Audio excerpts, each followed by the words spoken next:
Assalamualaikum warahmatullahi wabarakatuh. Guutuu addunyaa irratti kan argamtan kaabaa fi kibbatti kan argamtan bahaa fi dhihatti kan argamtan hordoftoonni amantaa musliimaa hundumti keessan ammallee irra deebiin assalaamualaikum warahmatullahi wabarakatuh isiniin jedheetin jira. Ramadaan mubaarak. Baga nagaan geessan guutuu amataa deebitanii baatii kabajaa fi baatii jaalalaa akkasumallee baatii rahmataa baatii Rabbiin Quraana isaa keessa buusee baga ittiin isin gahin isiniin jedha. Warreen amantii biralleen ashamaa akkam jirtu isinilleen baguman waliinu guutuu amataa deebitan nulleen ni soomnaa isinilleen baga bara kana naannottanii nu waliin as geessan isiniin jechuu barbaada. Hundumti keessanuu hordoftootaa fi kabajamtoota daawwattoota chaanaala Oromaan har'a kan sagalee isiniif dhufeef jechuudha. Baatiin kun baatii araaramaa akkasumallee baatii jaalalaa baatii kan wallolee keessatti walitti araaramee rahmata rabbii waliif kadhatu akkasumallee ji'a quraanni rabbii samiirraa keessa itti bu'e waan ta'eef jechuudha. Baatii akkaan ummata musliimaatii fi akkasumallee rabbi birattillee akkaan kabajamtuuti. Ji'a ramadaanaa ji'a rabbiin jaallatee ji'a hunda keessaa ofitti aanse jechuudha. Ji'a diliin kan kee akkasumallee badiin kan kee siif araaramu yoo kheyrii keessa dalagattillee kheyriin kee dachaa godhee siif qabamu ji'a ramadaanaati jechuudha. Kanaaf obboleeyyan hundumti keessanuu jechuudha kheyrii keessa dalagadhaa. Jiini kun dhugaa rabbii namoonni bara deengaddaa waliin soomne kan barana waliin hin soomin jechuudha namoota baay'eedha jechuudha. Harmeen keenya abbootiin keenya akkasumallee obboleeyyan keenya hundumtuu guutuu addunyaarra kan jiran jechuudha. Kan rabbiin addunyaa kana gubbarratti obboleeyyan walitti nu godhe hundumtuu kan bara deengaddaa waliin soomanne kan barana waliin hin soomaniin baay'eetu jira jechuudha. Lakkoofsan waan lakkaamee dhumuu miti jechuudha. So nullee guyyaan sun nu eeggata. Har'a garuu as geenyee asirratti wal arguu keenyaaf alhamdulillah baay'ee gammachuu guddaa akka nama hundattuu dhagamu abdiin qaba. Sababnis namni waggaa naanna'uun waan guddoodha. Akkasumallee bara baraan jechuudha rabbii ufii galatoofatuun niimaa guddoodha kuni jechuudha. Rabbiin umrii si dheeresse amatarraa jechuudha hiriyyoota kee waliin akkasumallee maatii kee waliin haadha abbaa kee waliin aalii fi ollaa kan kee hunduma waliin jechuudha. Ollaa kee hunda waliin sana amataa guutuu deebitee akkasumallee keessummaa rabbii tanallee eeddee jechuudha. Yeroo galata rabbii galchitu gammachuun guddaan kana caala hin jiru. Kanaaf obboleeyyan bakka rabbiin irraa nu dhoowwe irraa dhoowwamne kheyrii rabbiin itti nu ajajee hundumti keenyaayyuu dalagannee akka boru ittiin milkoonnu asumaan dhaamsa isinii godhuu barbaada jechuudha. Nama hamaturraa haqqii namaa nyaachuurraa akkasumallee waan adda addaa daba adda addaa zulmii namarratti hojjetuurraa jechuudha. Kijibaa fi kiyaana adda addaa irraa bilisa rabbi nu haa godhu hunduma keenyaayyuu jechuudha. Waan akkanarraa bilisa taanee rabbii keenyatti yoo ol deebinee harka isaa kadhanne rabbiin waan dhabe hin qabu. Akkasumallee rahmata isaatiin jechuudha nuuf araarama rahmata isaatiin waan nu barbaanne nu godhuu dandahaa jechuudha. Inni dandahaa harki isaa bal'aadha waan ta'eef jechuudha. Jabaadha waa hundarraayyuu dachiif samii nu dhaabbannee isii gidduu deemnu kanaayyuu jechuudha. Jabeessee uumee nu jala kaayee jechuudha. Samiillee utubaa malee ol rarraasee jechuudha. Utubaa tokko malee rarraasee jabeessee gidduu kana nu kaayee jechuudha. Rabbiin kanaafuu kan waa hundaa'u ol jiru jechuudha. Jabeenya isaa maluun harshi gubbaatti ol tahee kan jiru rabbii jabaa malee hin jiru jechuudha. Kanaafuu rakkoo kiyyaa fi kan kee xiqqoo nu har'a rakkanne tana jechuudha. Nurraa hiikuu dandahaa jechuudha. Waan isa dhibuu miti jechuudha. Numti yoo niyyaa tollee qoma qulqulluun yookaan onnee qulqulluun waan inni jibburraa fagaannee waan inni jaallatu hojjanne jechuudha.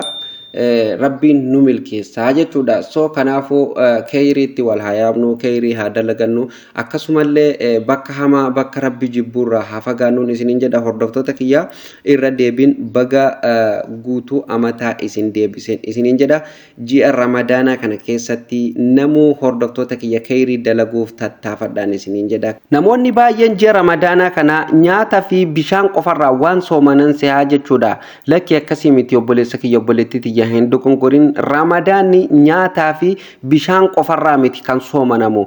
Ramadaanni fedhii lubbuu keetirraa ni soomanta akkasumallee qalbii keetiin niyyaa keetiin jechuudha ija keetiin gurra keetiin waan hamtuu arguurraa waan hamtuu dhaga'uurraa nama hamaturraa waan hundarraa bilisa jechuudha ramadaanni. Sababnis ji'a jaallatamaa rabbiin ufitti aanse ji'a hulaan azaabaa guutuutti cufamte hulaan jannataa banamtu jechuudha. Abbaa khayrii dalagatu barbaadeef hulaan khayrii banamtu jechuudha hordoftoota kiyya. Kanaafuu khayrii keessa haa dalagannu hordoftoota kiyya. Rakkataa keenya jiru haa gargaarru akkasumallee haadha abbaa keenyallee haa gargaarru. Haadha abbaan keessaafuu jechuudha hulaa jannataa keessaa isa gidduuti akkuma jedhamu san jechuudha hordoftoota kiyya.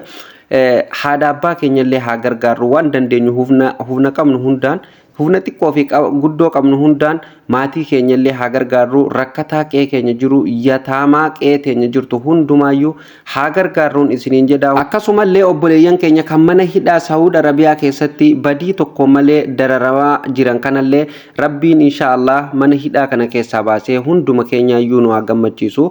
Har'a isaanilleen akka keenyaa kanatti gammadanii bakka gaarii ta'anii dubbatanii soomananii akkasumatti maatii isaanii waliin dabarsuu numa jaallatanii jechuudha. Garuu dirqamaatu mana hidhaa keessatti hidhee jechuudha.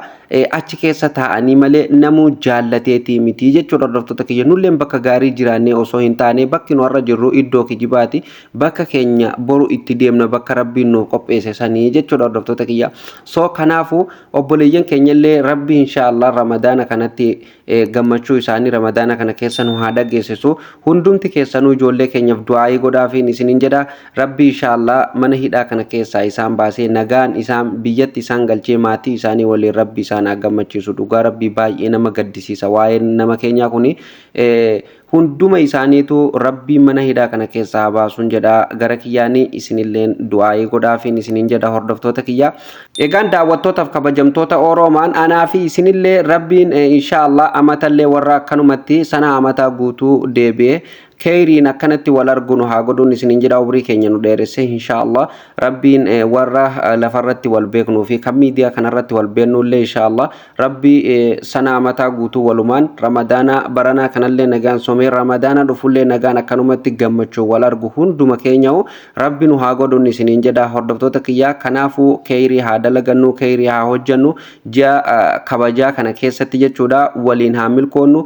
Khayrii rabbiin nuuf kenne hadiyyaa yookaan kennaa nuuf kenne kana walumaan itti fayyadamne irraa haa dalagannu osoo keessa khayrii osoo keessa sharrii dalaguu hin taane jechuudha.